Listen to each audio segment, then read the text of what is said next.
너무 낮잠을 짧게 끊어자 하다 보면 그렇죠. 떼쓰고 잘 맞아요. 먹지도 않고 하품만 계속 하다 보니 계속 이런 악순환이 되는 경우들을 정말 많이 봤거든요. 피곤이 충분히 풀리지 않아가지고. 네. 그럴 경우에는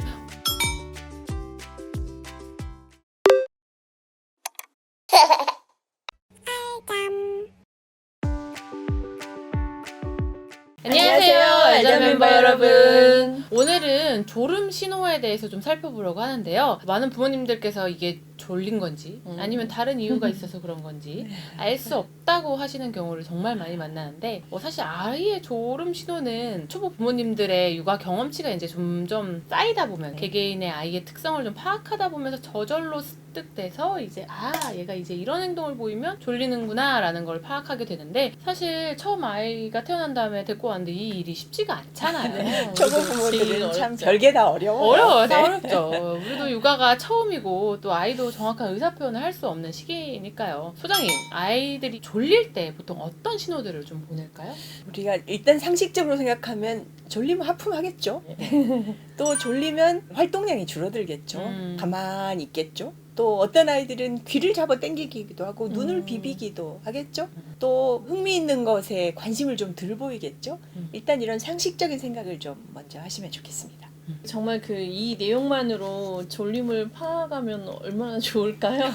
근데 그렇죠. 방방거리는 애들도 네, 있으니까. 그죠. 네. 네, 아이를 보다 보면은 알 것 같으면서도 이 기감인가 졸리는 건가 아닌가 싶을 때가 많으실 거예요. 그리고 이제 아기들마다 하품 양도 다르고 또 컨디션이나 또 생활 환경에 따라서 다르고, 실제로 이제 이런 상황들을 보면 너무 달라서 상담 진행할 때 보면 양육자들이 그 신약 캐치를 어느 시점에 해야 될지를 되게 고민을 많이 하세요. 그래서 이제 자칫 아이의 신호만 보고 재우려고 하셨는데 실제로 잠과 잠 사이의 간격도 잘 컨트롤이 안 되고, 또 쪽잠으로 계속 끊어져서 자다 보면 아이들이 시시때때로 졸려야 하기 때문에 이런 것들의 낮잠의 힘듦이 반복되는 것 같아요. 그래서 어린 연령의 아기들은 지루하고 또 심심해도 되게 졸리는 신호하고 비슷하게 신호를 보낸단 말이에요. 그래서 이 아이가 언제쯤 졸리는 신호가 정말로 자야 될 시간인지를 알아차리시려면 아이의 일과를 좀 체크를 해서 좀 적어보시는 게 꼭 필요할 것 같아요.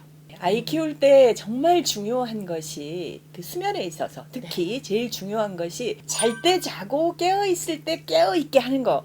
이거는 정말 100번 강조해도 지나치지 않거든요. 그래야만 언제 졸려 하는지를 알 수 있단 말이에요. 그래서 잘 때 자고 깨어 있을 때 깨어 있게 한다는 것은 규칙적으로 생활한다는 거예요. 루틴을 지킨다는 거예요. 이게 이제 제일 중요하고, 그 루틴을 잘 지키고 있다면 애의 일과를 조금만 적어봐도 이 시간이 졸리는 시간인지 아닌지를 알 수 있는 거죠.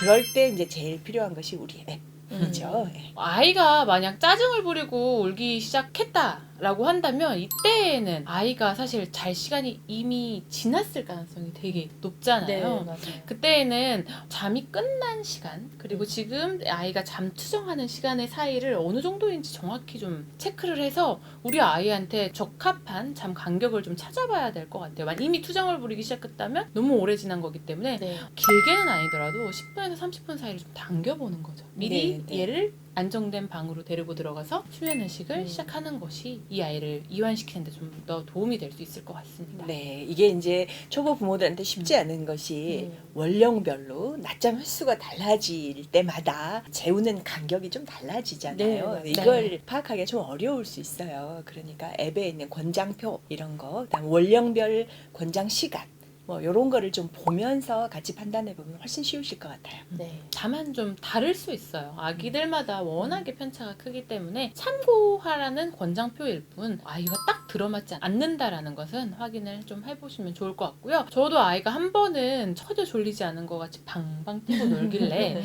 언제까지 버틸 수 있나, 얘가 정말 안 졸릴 수도 있을 것 같다, 그래 내가 너무 재우려고 한 게 아닐까라는 죄책감으로 한번 냅둬 봤는데 그게 제 타이밍을 아예 놓쳐서 아이고. 네, 과흥분 상태가 되었던 거였어요. 그날 밤 화려하게 불을 태웠는데 졸음이 오는 신호를 기다렸다가 재우려고 하면 사실 문제가 좀 생길 수 있으니 졸음이 올 무렵 시작하는 게 가장 좋긴 해요. 근데 이게 어렵죠.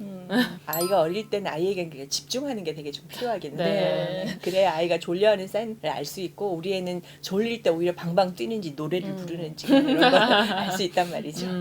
실제로 이제 원령이 커지면 이런 화려한 밤들 다들 많이 경험하셨을 거예요.